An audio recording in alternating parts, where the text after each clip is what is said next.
YS Sharmila కంటతడి పెట్టేసుకున్నారు. Congress party వ్యవహార శైలి ఎలా ఉంది అంటే, ఒక వ్యక్తిని కత్తితో పొడిచేసి ఆ తర్వాత మరుసటి రోజు మీడియా ముందుకు వచ్చి కత్తితో పొడిచింది మేమే, కానీ ఆ సమయంలో అక్కడ చాలామంది ఉన్నారు, వాళ్ళు ఎవరు అడ్డుకునే ప్రయత్నం చేయలేదు, పైగా అంబులెన్స్ చాలా లేట్గా వచ్చింది, అంబులెన్స్లో హాస్పిటల్కి తీసుకెళ్తే వైద్యులు రక్షించలేకపోయారు, ఇదంతా తప్పంతా అక్కడ చూస్తూ ఉన్న వాళ్ళది, అంబులెన్స్ డ్రైవర్లది, డాక్టర్లది, మాదేం పెద్దగా తప్పు లేదని మరుసటి రోజు హత్య చేసిన వ్యక్తే వాదించినట్టుగా ఉంది.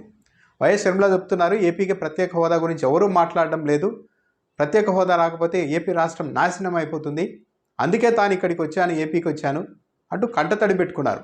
రాష్ట్రానికి అన్యాయం జరిగిపోతుందని.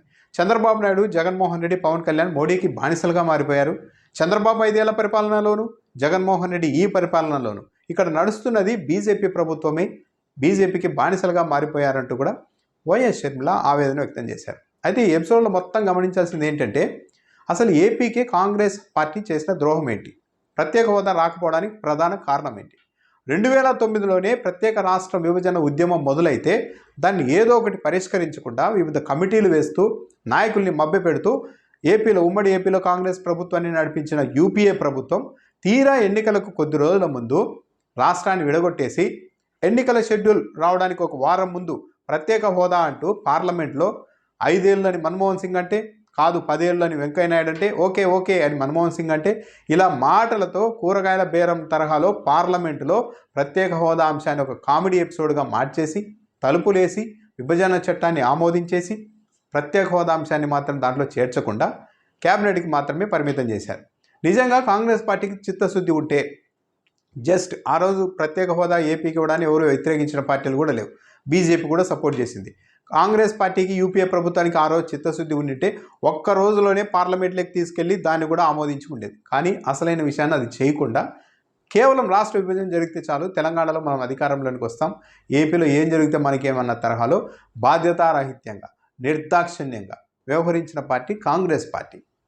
ఉండవల్లి అరుణ్ కుమార్ మనకు ఎగ్జాంపుల్ కూడా చెప్పారు, ప్రత్యేక హోదా గురించి ఎలా ఉంటుంది పరిస్థితి అని.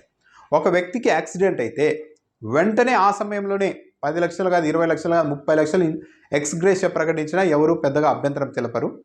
కానీ యాక్సిడెంట్ అయిన 6 నెలల తర్వాత సదరు వ్యక్తికి ఎక్స్గ్రేషియా ప్రకటిస్తే సదరు వ్యక్తి కుటుంబానికి, అప్పుడు మిగిలిన యాక్సిడెంట్ బాధితులందరూ కూడా మాకెందుకు ఇవ్వరని ముందుకు వస్తారు. ఇప్పుడు ఏపీకి ప్రత్యేక హోదా అంశం కూడా అలాగే మారిపోయింది. ఆ రోజే ప్రత్యేక హోదా ఇచ్చి ఉంటే ఎవరు వ్యతిరేకించి ఉండేవారు కాదు. ఈరోజు ఏపీకి నా ప్రత్యేక హోదా ఇచ్చేందుకు చర్యలు మొదలు పెడితే ఏపీ కంటే వెనుకబడిన బీహార్, రాజస్థాన్, మధ్యప్రదేశ్ లాంటి రాష్ట్రాలు కూడా మాకెందుకు ప్రత్యేక హోదా ఇవ్వరు అంటూ కేంద్రాన్ని ప్రశ్నిస్తాయి. కాబట్టి కేంద్రంలో ఎవరున్నా కూడా ఇప్పుడు పరిస్థితుల్లో ప్రత్యేక హోదా ఇవ్వడం అన్నది అంత ఈజీ కాదని ఉండవల్లి అరుణ్ కుమార్ చెప్పారు. ఇది కరెక్ట్. ఆ రోజే చేసి ఉంటే ఈ పంచాయతీనే ఉండేది కాదు. కానీ కాంగ్రెస్ పార్టీ ఆ రోజు నిర్దాక్షిణ్యంగా వ్యవహరించింది. చంద్రబాబు నాయుడు, జగన్మోహన్ రెడ్డి మోడీకి బానిసలుగా మారిపోయారు అని వైఎస్ షర్మిల చెప్తున్నారు. ఏంటి ఇబ్బంది అంటే, మొన్ననే తెలంగాణ కాంగ్రెస్ ముఖ్యమంత్రిగా ఉన్న రేవంత్ రెడ్డి చెప్పారు, కేంద్ర ప్రభుత్వంతో వివాదాలు పెట్టుకుంటే నష్టపోయేది రాష్ట్ర ప్రజలే, రాష్ట్ర ప్రజలకు నష్టం జరగకూడదని మేము కేంద్రంతో వివాదం పెట్టుకోదలుచుకోలేదు. నరేంద్ర మోడీ మహారాష్ట్రానికి కూడా ఒక పెద్దన తరహాలో వ్యవహరించి గుజరాత్ తరహాలోనే తెలంగాణ అభివృద్ధికి కూడా సహకరించాలి అని కాంగ్రెస్ ముఖ్యమంత్రి రేవంత్ రెడ్డి బహిరంగంగా విజ్ఞప్తి చేశారు. ఆ సూత్రం జగన్మోహన్ రెడ్డికి కూడా వర్తిస్తుంది, చంద్రబాబు నాయుడుకి కూడా వర్తిస్తుంది. ఒక రాష్ట్రానికి ముఖ్యమంత్రిగా అధికారంలో ఉన్నప్పుడు జగన్ అయినా చంద్రబాబు నాయుడు అయినా కేంద్ర ప్రభుత్వంతో సఖ్యతగా ఉండాల్సిన అవసరమే ఉంది. కానీ బీజేపీతో సఖ్యతగా ఉన్నారు, కేంద్ర ప్రభుత్వంతో సఖ్యతగా ఉంటే బీజేపీతో సఖ్యతగా ఉన్నారు అన్న ఒక అంశాన్ని జనాల్లోనికి తీసుకెళ్లడం ద్వారా కాంగ్రెస్ పార్టీ తిరిగి ఏపీలో ఒక సెక్షన్ ఆఫ్ ఓట్లనంతా వెనక్కి రాబట్టుకునేందుకు ప్రయత్నిస్తున్నట్టుగానే ఉంది.